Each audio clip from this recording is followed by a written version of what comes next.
So here we go. Trump hits the world with tariffs, boom. Then China fires back with a 34% tariff on everything we export to them. All US goods, no exception. This goes into effect April 10th. But here's what's wild. This might actually be good for the US in the long run.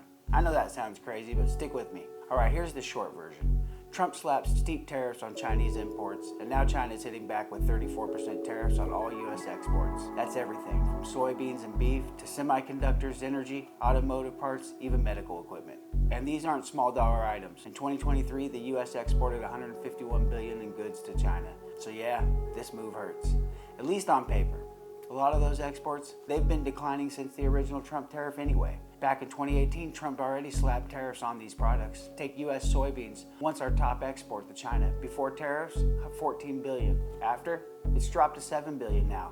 Most of those sales go to Mexico, India, even Egypt. Same thing with energy exports. China was a rising buyer of US LNG, but when tariffs came down in the trade war, that shifted too, toward Europe and Southeast Asia. So what does that tell us? Well, the shift was already happening.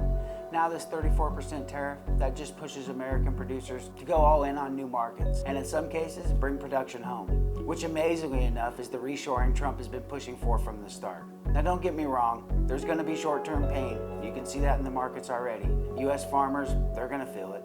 Industrial exporters, especially in machinery, chemicals, and tech, they're gonna take a humongous hit. The Dow has dropped over 3,000 points since the day the tariffs were announced. The FTSE 100 has lost nearly 5%, its worst day since the pandemic. But that's the price of strategic decoupling. And let's not forget, in 2022, the US imported $536 billion in goods from China, while China only imported $151 billion from the US. So when both sides go to war economically, we hold a few more cards than they do. The way it works is they'll lose a customer where we're going to lose a supplier that we've been meaning to replace for years. So here's the broader play. Trump's not just targeting China to win a trade war. He's breaking what we call the dependency loop. Cheap Chinese goods flooding the US, that's going to end. US companies relying on cheap Chinese parts, well, it's time to pivot to Vietnam, India, Mexico. Hey, how about domestic production? I know that sounds interesting. And here's something to think about. This tariff battle is timed. China's economy is already in rough shape. Youth unemployment is off the charts. In fact, it's so high they've quit measuring it.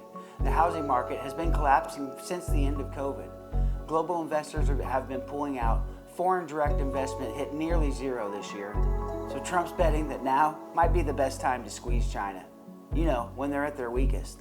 And China retaliating? Well, of course that was going to be predictable, but it's also a sign they're running out of real options. So what happens now?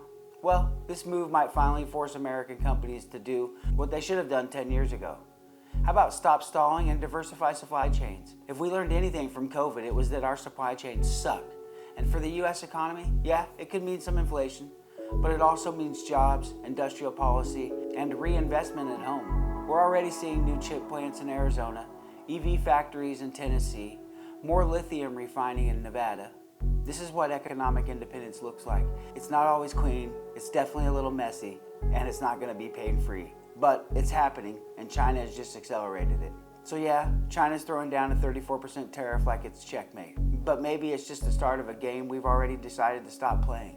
This isn't really the beginning of a trade war like everyone thinks. It's the end of the global supply chain and global order as we knew it. Drop your thoughts in the comments. Is Trump going too far, or is this exactly the disruption we needed? Don't forget to like and subscribe. If you really want to support the channel, check out the links below. This is Frank for America's Geopolitics. See you next time.